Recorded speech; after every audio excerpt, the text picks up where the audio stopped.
If all your friends jumped off a bridge, would you jump too? It's the lament of many an exasperated parent, but it's also kind of a profound sociological question. Because when you're talking to your parents, the answer is always no. But with the right group of friends, you might be quite happy to take a dive in the water. The thing is, you're a different person when you're a part of a group, and you're a different person in different groups. A family, a group of friends out for a swim, a business meeting, and a choir are different kinds of groups, and the same person can be a member of all of them. So if we want to understand how these groups are different, and even how they're similar, we need to talk about what social groups are and why they matter, both to the people who are a part of them and to the people who aren't.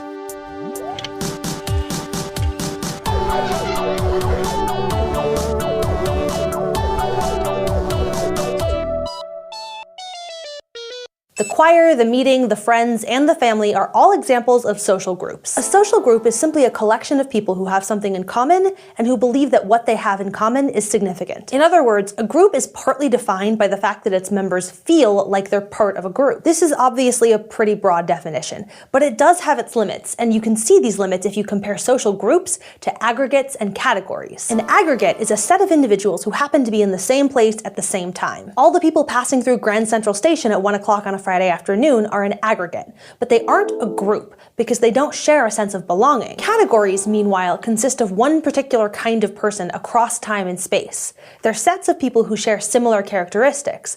Racial categories are a simple example. So the sense of feeling like you belong to a group is a defining feature of a group. But it also helps you differentiate different kinds of groups, specifically between primary and secondary groups. Primary groups are small and tightly knit, bound by a very strong sense of belonging. Family and friendship groups are primary groups. They're mutually supportive places where members can turn for emotional, social, and financial help. And as far as group members are concerned, the group is an end in itself. It exists to be a group, not for any other purpose. Secondary groups, however, are the reverse. These are large and impersonal groups, whose members are bound primarily by a shared goal or activity rather than by strong emotional ties. A company is a good example of a secondary group.